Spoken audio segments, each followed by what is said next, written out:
Ngayong araw nga ay magra-rides kami ni Hal. Pupunta kami ng Batangas.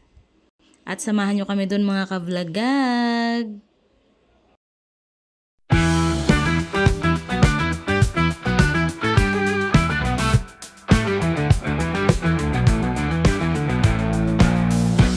So ayun ang mga dadalhin namin, saging, itlog, tas tubig.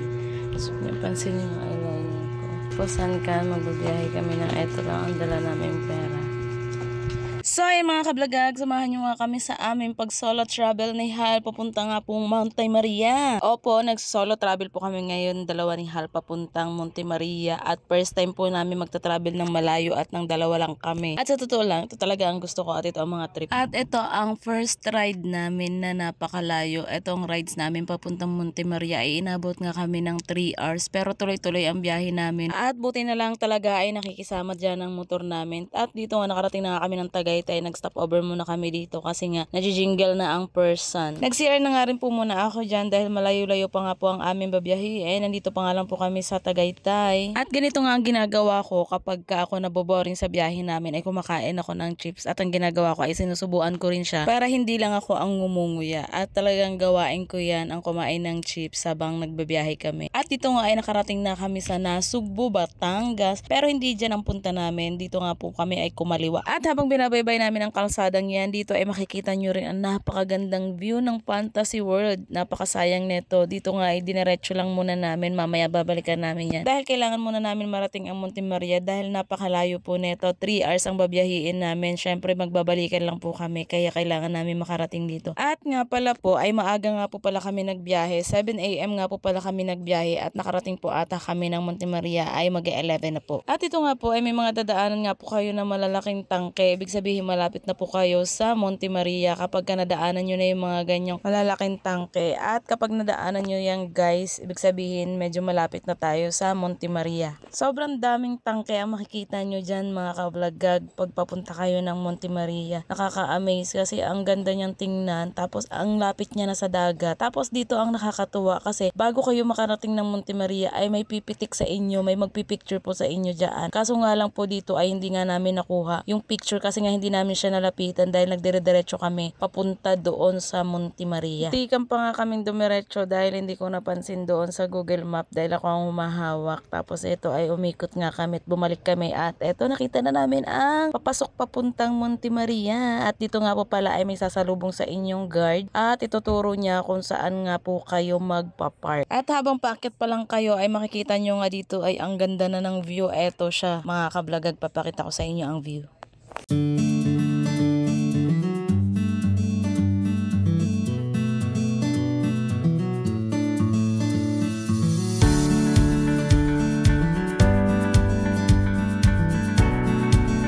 Ayan mga ka-vlogag, syempre wala kaming drone kaya ganun lang ang napakita ko sa inyo. At dito ay naghahanap kami ng parking na pwede kami makakain dahil nga kami ay mga gutom na at hindi pa kami nananghalian at nag-almusal.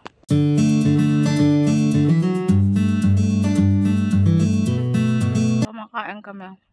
Pahinga. Ayan. Nandito na nga kami. Mamaya makikita niyo. Ayan nga mga ka-vlogag, kami naman ngayon ay pupunta na sa loob.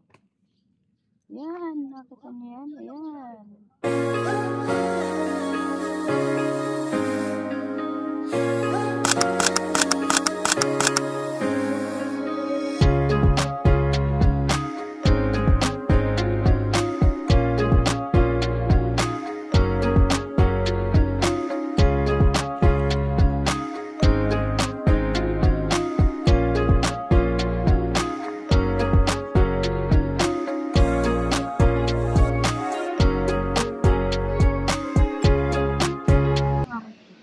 Nice. Sumaglit nga lang kami sa loob mga ka-vlogag, nagpicture nga lang kami dun saglit at dumiretso na nga po kami dito sa bilihan ng mga souvenir. At sayang nga po dahil hindi namin naakyat etong Monte Maria pero okay lang kasi pinambili na lang po namin ng souvenir. Bumili na lang po kami ng sticker at isang bracelet dyan. Kahit paano ay may souvenir kami sa Monte Maria.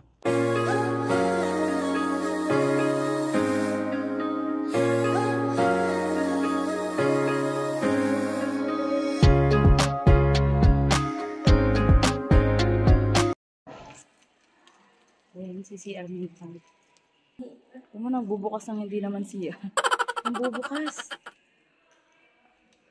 Ano? Ayan pala CR. Nasaksakan na. Mga kablagag, makikicharge muna kami dahil lobot na kami.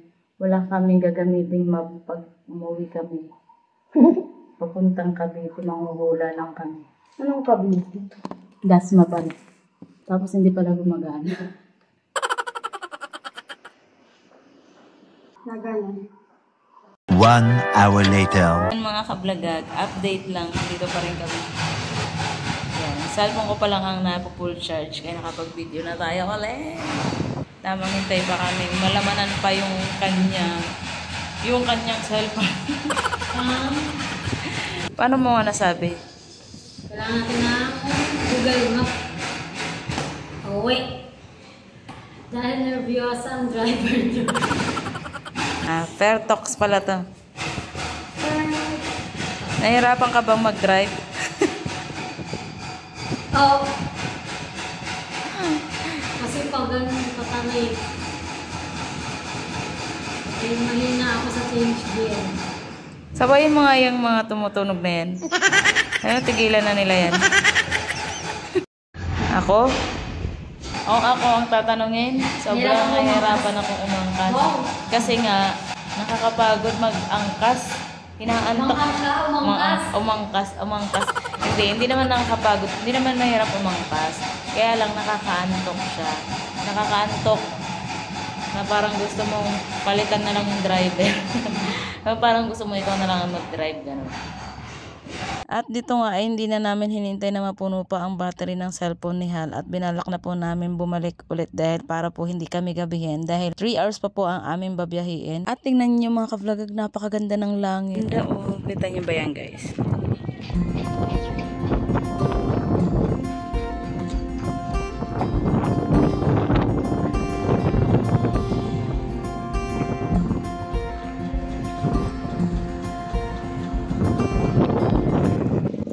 Yan, napakainit mga kablagag. Diba? Ang ganda.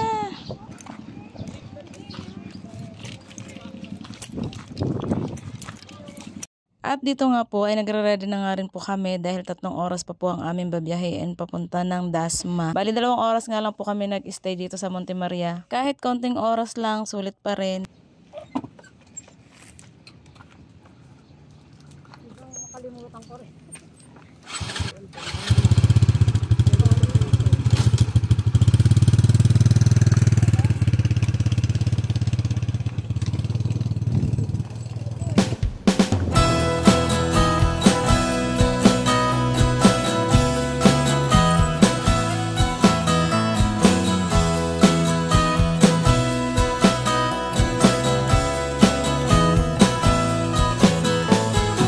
At eto, pabalik na nga po kami neto at napakaganda po talaga ng view niya. Habang binabaybay namin ang daan na to ay napakaganda ng view, ang sarap balik-balikan at napakaganda ng panahon, terik ang araw, kaya ang sarap i-rides kahit mainit pero sulit. 1 hour later. At ito na nga mga kablagag, ay nakarating na nga kami sa Fantasy World at dito nga mag-i-stay nga po muna kami dito. Syempre magpipicture-picture. At dito na rin po kami kakain ng aming merienda. Ito na kami na.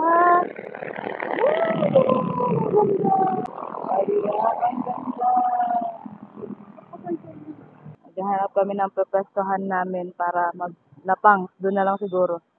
Yan. Diyan na lang kami pepesto para kumain. So, magpipicture muna kami. Lagyan na lang ulit mga kabadyan. Tapos na kami magpicture-picture. Dito kami ngayon mag-pepesto. Mga kablagag, tapos na nga kami mag-picture-picture at kumain dito sa... Tingnan natin. Yan. Ayan, kumain kami dito tapos ngayon ay aalis na rin kami kasi nga uulan. Nakikita niyo ba yung langit? Yan, di ba? Ang dilim ng langit, mga kablagag. Talagang babagsak na yung ulan kaya kailangan na naming umalis. Ngayon, agad-agad. Di ba kung saan-saan ko na lang pinipwesto ang aking cellphone. Kasi ang hirap ng walang cellphone holder. Mga kablagag, kami nga ay aalis na.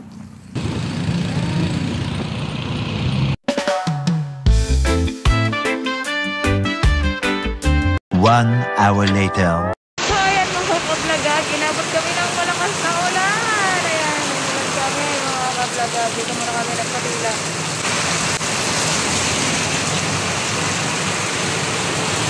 Eh mga kablagag, dahil huminahina naman na yung ulan, tuloy na ulit kami sa amin.